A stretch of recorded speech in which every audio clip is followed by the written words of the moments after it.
함께 읽으실 말씀은 빌립보서 2장 17절에서 마지막 30절까지의 말씀입니다. 빌립보서 2장 17절부터 우리 마지막 30절까지의 말씀을 우리 한 절씩 교독해서 읽도록 하겠습니다. 찾으셨으면 제가 먼저 17절부터 읽도록 하겠습니다.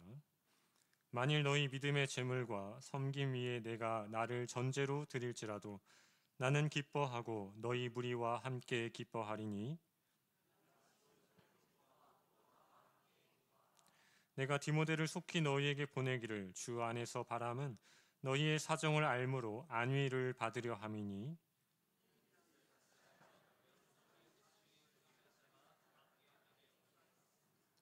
그들이 다 자기 일을 구하고 그리스도 예수의 일을 구하지 아니하되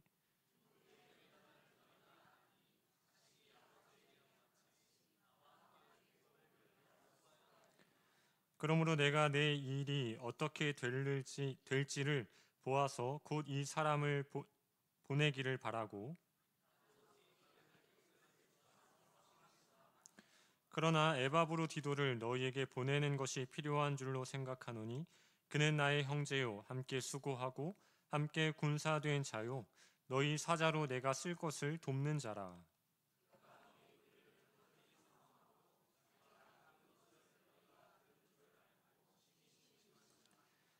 그가 병들어 죽게 되었으나 하나님이 그를 긍휼히 여기셨고 그뿐 아니라 또 나를 긍휼히 여기사 내 근심 위에 근심을 면하게 하셨느니라.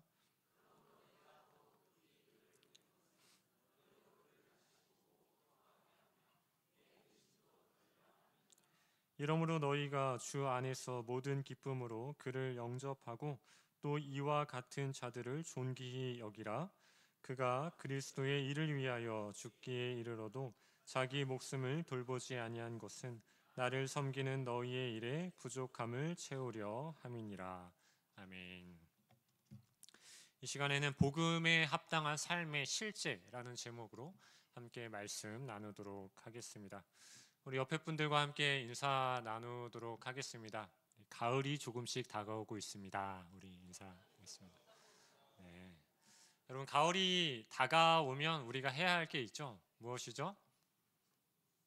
예, 연희제자 훈련원을 신청하시는 것입니다. 예.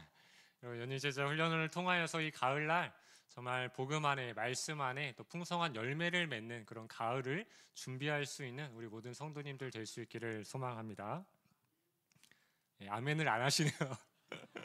예. 제가 한 가지 질문으로 오늘 설교를 시작하고자 합니다. 여러분 혹시 복음을 가지고 계십니까? 예, 아멘이시죠. 예, 복음을 가지고 계십니까? 우리가 이 질문에 대해서 답을 하기 위해서는 우리가 생각해 봐야 할 것이 있습니다. 내가 정말 복음을 가지고 있는가? 이것에 대한 대답을 하기 위해서는 오늘 하루의 삶을 돌아봐야 하는 것이죠. 오늘 하루의 삶 가운데 내가 복음을 가지고 있었다면 그 복음을 가지고 있는 사람다운 오늘 하루의 삶을 살아내었는가?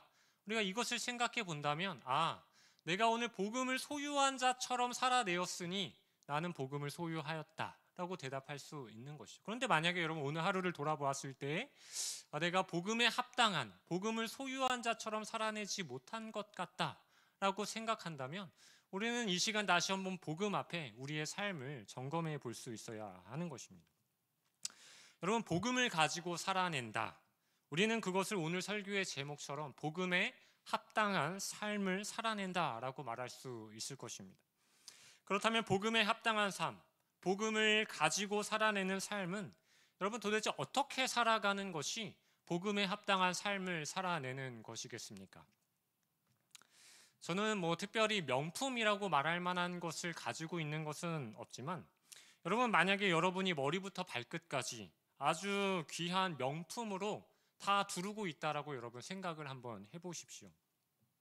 우리가 만약 정말로 명품을 온몸에 두르고 있다면 여러분의 행동이 어떻게 되겠습니까? 여러분 행동 하나하나가 매우 조심스러워지지 않겠습니까? 제가 엊그제 중국 매체에서 보도된 뉴스를 하나 보게 되었는데요. 중국인 한 여성이 비행기에 탑승하게 되었습니다. 근데 이 여성이 비행기에 탑승할 때 아주 명품 가방, 비싼 명품 가방을 가지고 비행기에 탑승을 한 거예요. 근데 이제 승무원이 이제 안내를 하는데 이제 가방을 바닥에 내려놓으라고 이렇게 안내를 한 거예요. 근데 이 중국인 여성이 이 명품 가방을 차마 바닥에 내려놓을 수 없어서 계속 끌어안고 있었던 것이죠. 계속 그렇게 실랑이가 이어지다가 결국에는 경찰에 의하여서 그 여성이 비행기 밖으로 끌려 나가게 됐다라는 그러한 뉴스를 제가 보게 되었습니다. 여러분, 너무나도 그 사랑스러운 명품 가방을 이 더러운 바닥에 내려놓을 수 없는 그 여성의, 그 여자분의 여러분 마음을 이해하시나요? 네, 여러분 이해하시나요? 네. 이 여성은 아마 기내에서 이 가방을 바닥에 내려놓아야 한다라는 아주 상식적인 이 사실을 알고 있었을 것입니다. 그런데 그럼에도 불구하고 이 명품 가방을 바닥에 내려놓지 못한 이유가 무엇이겠습니까? 그것이 너무나도 소중하게 여겨졌기 때문인 것이죠. 이 여성도 처음에는 고민했을 것입니다. 이것을 내가 바닥에 내려놓아야 하는가, 아니면 바닥에 내려놓지 않아야 하는가, 수없이 고민하고 생각했겠죠. 그러나 이 여자가 고민 속에 결국에 선택한 것은 무엇입니까? 내려놓지 않겠다. 이것은 나에게 있어서 너무나도 사랑스러운 명품 가방이기 때문에, 너무나도 소중한 것이기 때문에 차마 이 더러운 바닥에 내려놓을 수가 없다라는 것을 고민 끝에 그렇게 선택하고 결정했다라는 것입니다. 여러분, 저는 우리가 복음에 합당한 삶을 살아낸다라는 것이 마치 이와 같다고 생각합니다.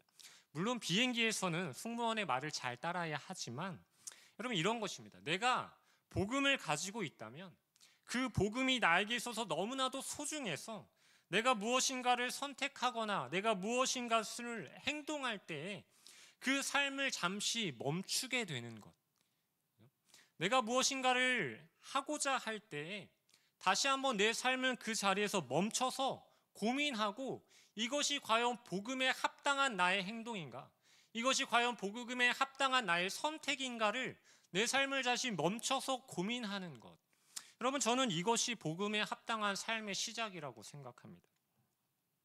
저는 명품은 아니지만 얼마 전에 무려 4만 원이나 하는 티셔츠 한 장을 아내로부터 선물 받게 되었습니다. 무려 4만 원이나 하는 티셔츠를 선물 받았습니다. 제가 처음 그 티를 입고 이제 빨아야 되잖아요. 그 빨래를 해야 하는 저의 그 이 티셔츠를 든 저의 손이 멈춰져 있는 것을 저는 보게 되었습니다. 여러분, 왜 멈춰져 있었을까요? 고민하는 거예요. 이거를 세탁기에 넣어야 되는지, 물빨래를 해야 되는지, 드라이를 맡겨야 하는지 고민하기 시작했던 것이죠. 왜 그랬겠습니까? 이것이 그냥 몇천 원짜리 티였으면 그냥 세탁기에 넣었을 거예요. 근데 무려 4만 원이나 하는 티셔츠였기 때문에 고민했던 것이죠. 이것이 어떻게 하는 것이 더 좋은 선택이 되는 것인가를 고민했던 것입니다. 여러분, 복음을 가지고 있는 사람의 삶이라는 것이요, 다른 것이 아니라 저는 내가 무엇인가를 살아내고자 할 때 잠시만이라도 내 삶을 멈춰서 이것이 과연 복음에 맞는 나의 행동인가를 생각해야 하는 것, 여러분, 이것이 복음에 합당한 삶이라고 생각한다라는 것입니다. 근데 사실 우리는 너무나도 어떻게 살아갑니까? 너무나도 거침없이 살아가죠. 지금껏 내가 하던 대로의 관성에 이끌려서 우리는 그냥 그렇게 살아간다라는 것입니다. 내가 지금까지 그냥 그렇게 살아왔으니 오늘도 그렇게 살아가는 거지. 지금껏 내가 그렇게 선택하며 살아왔으니까 나는 오늘도 이렇게 선택하며 살아가는 거지 라고 생각하면서 조금의 멈춤과 고민 없이 거침없이 우리는 하루하루를 살아간다라는 것입니다. 왜 금요기도에 안 나오세요? 라고 질문하면 원래 금요기도에는 안 나가는데요. 왜 이렇게 화가 많으세요? 저는 원래 화가 많은 사람이에요. 저분을 왜 사랑하지 않으세요? 저 사람은 원래 사랑할 수 없는 사람이에요. 다 무엇이 붙어있습니까? 원래라는 것이죠. 지금까지 그래 왔으니까 내가 지금도 그렇게 하겠다라는 것이죠. 여러분, 그러나 복음에 합당한 삶, 복음을 소유한 사람의 삶은 그렇지 않다라는 것입니다. 원래 그렇게 살아왔던 대로 오늘을 살아가는 것이 아니라 복음 앞에 내 삶을 잠시 멈추는 것. 여러분, 그리고 그 멈춤 앞에서 이것이 과연 복음에 맞는 것인가를 고민하는 것. 여러분, 이것이 반드시 필요하다라는 것입니다. 지금까지 살아왔던 대로 오늘을 살아내는 것이 아니라 지금까지는 그렇게 살아왔다 할지라도 내가 복음을 지녔으니 오늘은 그 복음이 말하는 대로 살아내기로 선택하는 삶. 여러분, 우리가 매일 어떻게 복음이 말하는 대로만 똑같이 그렇게 살아낼 수 있겠습니까? 그것은 불가능한 것이죠. 아무도 그렇게 살아낼 사람은 없습니다. 그러나 잠시 멈추어서 복음 앞에 고민하고 내 삶을 선택해보고자 하는 것, 이것이 우리 모두에게 반드시 필요한 복음에 합당한 삶의 모습이라는 것이죠. 여러분, 오늘 본문에는 복음에 합당한 삶을 살아낸 세 사람이 등장하고 있습니다. 한 사람은 이 편지를 쓰고 있는 바울이었고요. 나머지 두 사람은 바울이 소개하고 있는 디모데와 에바브로디도입니다. 우리는 이 세 사람을 통하여서 그동안 지금까지 달려왔던 우리의 삶의 관성을 잠시 멈추고 복음에 합당한 삶을 함께 고민하며 우리가 복음 앞에서 살아내야 할 삶의 모습이 무엇인지를 함께 발견해보는 그런 은혜의 시간이 되기를 간절히 소망합니다. 먼저 바울의 모습을 함께 볼까요? 우리 17절과 18절의 말씀을 우리 다시 한번 같이 읽어보도록 하겠습니다. 시작. 만일 너의 믿음의 재물과 섬김 위에 내가 나를 전제로 드릴지라도 나는 기뻐하고 너희 무리와 함께 기뻐하리니 이와 같이 너희도 기뻐하고 나와 함께 기뻐하라. 아멘.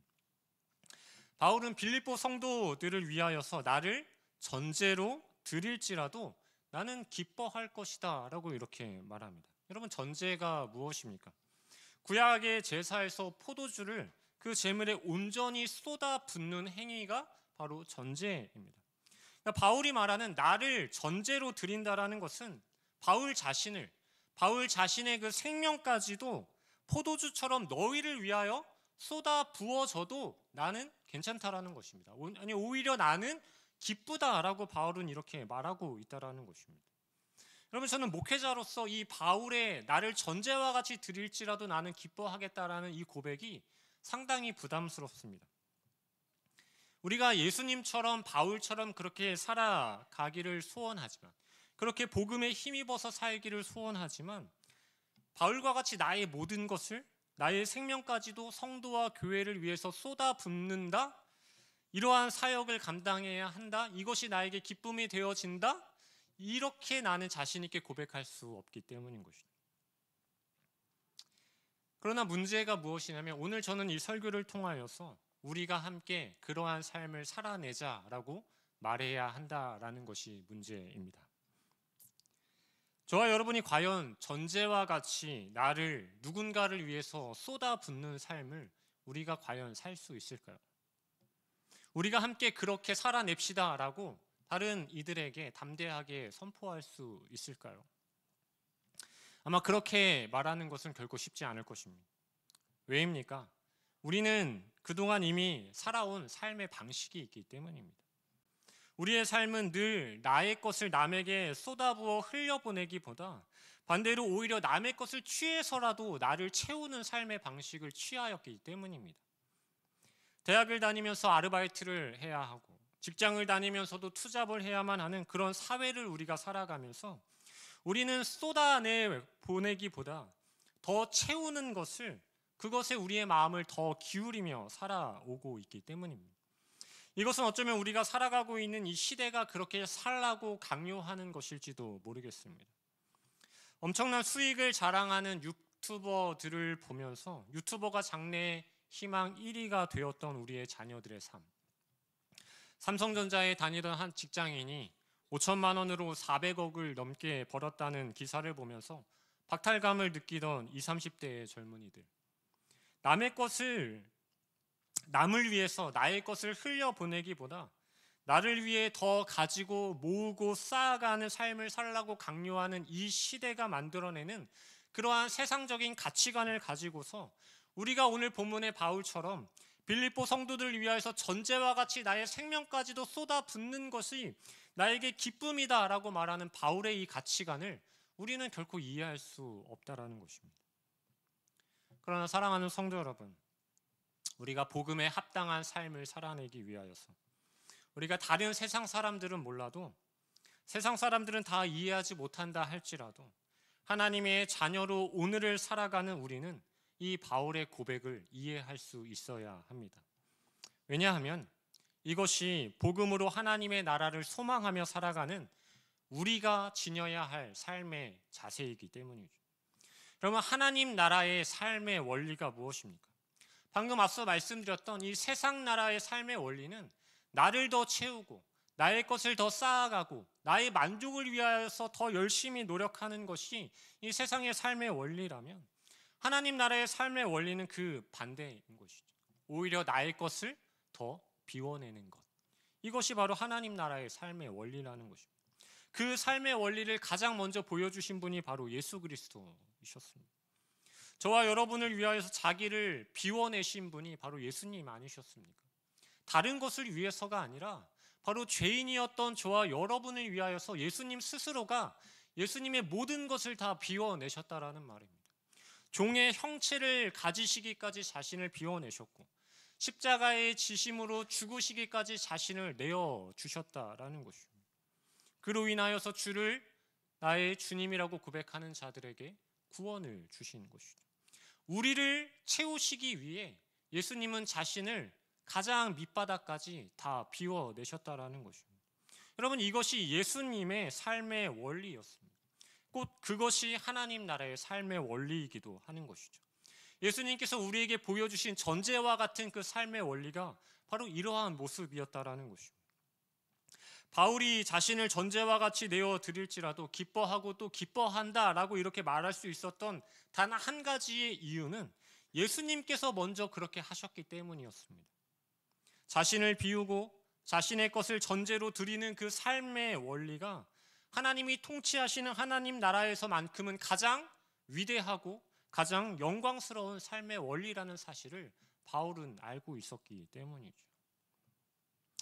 엄마라고 불러도 돼요 라는 책의 저자 KT라는 젊은 여자가 있었습니다. 그녀는 남부럽지 않는 삶을 살던 여성이었어요. 근데 그녀가 이렇게 자신의 책에서 고백합니다. 세상 사람들이 부러워하던 것을 다 가진 나였는데 예수님 때문에 내 인생을 망쳤습니다 라고 이렇게 고백했습니다. 예수님 때문에 내 인생을 망쳤다. 그러면 무슨 의미이겠습니까? KT는 자신의 삶을 가득 채운 채 남부럽지 않는 그러한 세상에서의 삶을 살고 있었지만 그녀의 마음속 깊은 곳에서는 복음의 공허함이 있었습니다. 세상 그 무엇으로도 채울 수 없는 내가 복음을 소유하고 있지만 그 복음대로 살아내지 못할 때 찾아오는 그 공허함이 그녀에게 있었던 것입니다. 그래서 그녀는 우간다에 가서 우간다에서 질병과 가난에 방치되어져 있던 14명의 우간다 아이들을 입양하게 되죠. 그리고 400명의 우간다 아이들을 후원하며 그 우간다에 있는 수많은 어린 아이들이 이 여성을 향하여서 엄마라고 부르기 시작합니다. 그때 그녀의 나이가 20대에 불과했다라는 것이죠. 여러분, 예수님 때문에 세상적 가치관으로 봤을 때는 내 인생이 망쳐진 것처럼 보이지만 사실 이 KT는 하나님 나라에서 삶의 원리를 알고 있었던 것이죠. 저 가난하고 소외된 곳에 그곳에 나를 전제와 같이 쏟아붓는 것이 오히려 나를 더 풍성하게 채울 수 있다라는 그 복음에 합당한 삶의 원리, 그것을 알고 있었다라는 것입니다. 여러분, 나의 것을 다 비워내고 생명조차 아끼지 아니하고 다른 사람을 위해서 쏟아붓는 것이 내 삶이 약해지는 것이고 내 삶이 텅 비워지는 것이라고 그렇게 보일지는 모르겠지만 하나님 나라에서의 그 삶은 사실은 가장 풍요해지는 것이고 가장 영광스러운 삶을 사는 것이라는 이 역설의 놀라운 사실을 우리가 반드시 기억해야 한다는 것입니다. 여러분, 그렇다면 과연 우리는 어떻습니까? 나는 과연 다른 사람을 위해서, 우리의 이웃을 위해서, 우리가 함께 웃고 울고 있는 우리의 사랑하는 성도들을 위하여서 나를 전제와 같이 쏟아부을 수 있는 것이 무엇이 있겠습니까? 복음 앞에 바울과 같이 함께 고민하며 내가 쏟아 부어야 하는 것이 무엇이 있는지 우리가 함께 우리의 삶을 잠시 멈추고 복음 앞에 우리의 삶을 고민하고 점검해야 하는 것입니다. 복음 앞에 내 삶을 잠시 멈추어 놓고 나를 비워낼 수 있는 것이 무엇인가를 고민해 보십시오. 그리고 그 삶을 선택하십시오. 나를 전제와 같이 비워낼 때 나를 가장 부욕해 하시는 그 복음에 합당한 은혜를 누리며 살아갈 수 있는 저와 여러분들이 될 수 있기를 주님의 이름으로 간절히 소망합니다. 여러분, 두 번째로 우리 디모데와 에바브로디도의 모습을 통하여서 우리 복음에 합당한 삶의 두 번째 모습을 함께 생각해 보기를 원하는데요. 바울은 오늘 본문에서 디모데와 에바브로디도를 빌립보 교회에 보내는 그 이유가 무엇인지를 기록하고 있습니다. 그 이유는 그 두 사람을 통하여서 모두가 위로를 받을 수 있기 때문이라는 사실을 기록합니다. 그러니까 복음에 합당한 삶이라는 것이 무엇이냐면 우리가 복음에 합당한 삶을 통하여서 믿음과 복음으로 세상을 엄청나게 변혁시키거나 이 세상을 위대하게 변화시키거나 그렇게 하는 것이 아니라 무엇이라는 것입니까? 복음에 합당한 삶이 그저 서로 사랑함으로써 서로에게 위로가 되어주는 것, 이것이 복음에 합당한 삶의 모습이라고 오늘 본문은 우리에게 말씀하고 있다는 것입니다. 먼저 바울은 19절에서 디모데를 빌립보로 보내는 이유를 기록하고 있는데요. 우리 19절 한번 같이 읽어볼까요? 네, 시작. 내가 디모데를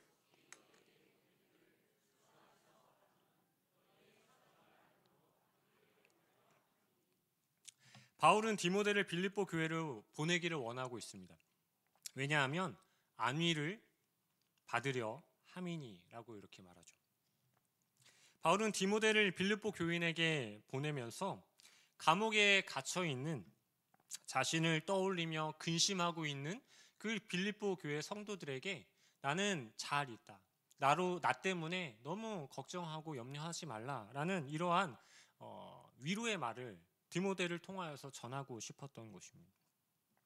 바울은 디모데를 빌립보 교회에 그렇게 보내서 자신의 근황을 전하여 줌으로써 빌립보 교인들을 위로하고자 하는 목적이 있었고, 또 반대로 다시 디모데가 바울에게 오면 그 빌립보 교회의 성도들의 삶의 모습을 또 바울에게 전하여 줌으로써 또 바울도 그를 통하여 위로를 얻을 수 있는 그러한 위로의 통로로서 디모데를 보내고자 했던 것이죠.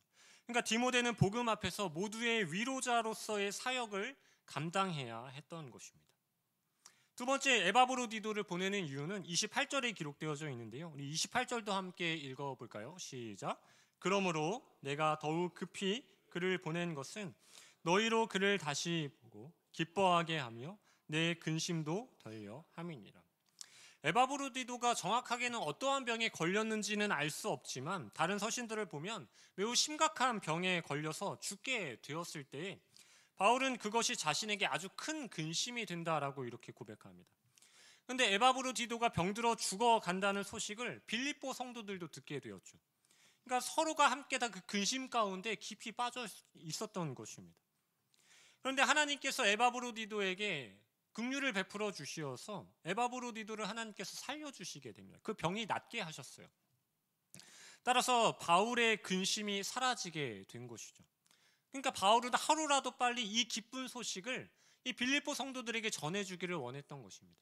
그래서 에바브로디도를 보내서 너의 건강함을 빌립보 성도들에게 보여줌으로 인하여서 그들에게 네가 위로가 되어 주어라 라면서 그렇게 보내고자 했던 것입니다.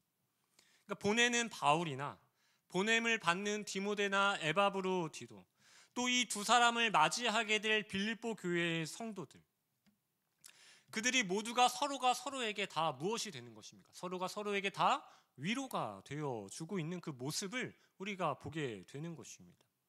근데 여러분, 이들이 이렇게 서로가 서로에게 위로가 되어 줄 수 있는 그 이유가 무엇이겠습니까? 그냥 서로가 서로에게 위로가 되어 줄 수 있는 것이 아닙니다. 그 안에 사랑이 있기 때문인 것이죠. 그들 안에 서로를 향한 뜨거운 복음 안에서의 사랑이 존재하고 있었기 때문이라는 사실을 우리는 기억해야 하는 것입니다. 여러분, 서로가 서로에게 위로가 되어줄 수 있는 것은 사랑이 전제되지 않고서는 불가능한 것입니다. 20절에서 바울은 이렇게 말합니다. 너희 사정을 진실이 생각할 자가 이밖에 내게 없음이라 라고 말합니다. 그러니까 너희 사정을 진실히 생각하다. 내가 사랑의 마음을 품고 너를 진실하게 매우 깊은 마음으로 생각하고 있다라고 이렇게 고백하죠. 26절에서 보면 너희 무리를 간절히 사모하는 이가 에바브로디토다라고 이렇게 말합니다. 내가 너를 간절히 사모한다라는 건 역시도 아주 깊은 사랑을 표현하고 있는 것입니다. 여러분, 진실하게 생각하다, 간절히 사모하다, 이 표현들이 다 진솔된 사랑을 이야기하는 것입니다. 그냥 세상적인 사랑이 아니라 복음 안에서 예수님께서 우리를 사랑하신 것과 같은 그 복음 안에서의 서로를 향한 진실한 사랑이 있었기 때문에 그들이 서로에게 위로가 되어줄 수 있었다라는 것입니다. 여기서 우리는 어떻게 주 안에서 서로의 위로자가 되어주는 복음에 합당한 삶을 살아낼 것인가? 우리가 이 질문 앞에 또 한 번 대답을 해야 하는 것이죠. 여러분, 우리는 예수님의 사랑으로 서로를 사랑할 때 우리는 서로에게 위로자가 되어줄 수 있는 것입니다. 우리가 서로를 사랑하지도 않으면서 서로의 위로자가 되어줄 수는 없기 때문인 것이죠. 디모데처럼 서로 진실하게 생각할 때, 에바브로디도처럼 서로를 간절히 사모할 그때에 우리는 복음의 뜨거운 사랑의 관계 속에서 서로의 위로자가 되어주는 복음에 합당한 삶을 살아낼 수 있는 것입니다. 여러분, 우리가 서로를 사랑해야 하는 것, 제가 앞서 말씀드렸지만 복음 앞에서 우리의 삶을 잠시 멈추고 나는 과연 누구를 오늘 사랑하며 살아왔는가? 여러분, 생각해 보십시오. 여러분이라는 존재 자체만으로 여러분 누군가에게 위로가 되는 삶을 오늘 하루 살아내셨습니까? 여러분, 옆에 분들을 좀 바라보세요. 옆에 분들을 바라보실 때 그 바라보시는 사람으로 인해서 여러분 위로가 되십니까? 여러분이 흘려보내는 사랑으로 누군가를 위로하고 있다면 그것이 곧 복음에 합당한 삶을 살아내고 있다라는 것입니다. 여러분, 아내와 남편분들이 계실 텐데요. 우리가 남편과 아내 사이에서도 마찬가지인 것입니다. 여기 남편분들 계실 텐데요. 여러분, 남편분들 집에 들어가서 아내가 거실에 앉아있는 모습을 보면 그 아내가 앉아있는 모습 자체만으로도, 그 아내의 존재만으로도 마음의 위로와 힐링을 얻지 않으십니까? 저는 얻는데. 제 아내가 저기 있어서 말하는 것은 아니고요. 우리 아내분들, 남편이 문을 열고 집에 들어오면 그 들어오는 남편을 바라보는 것 자체만으로 마음의 기쁨이 샘솟지 않으십니까?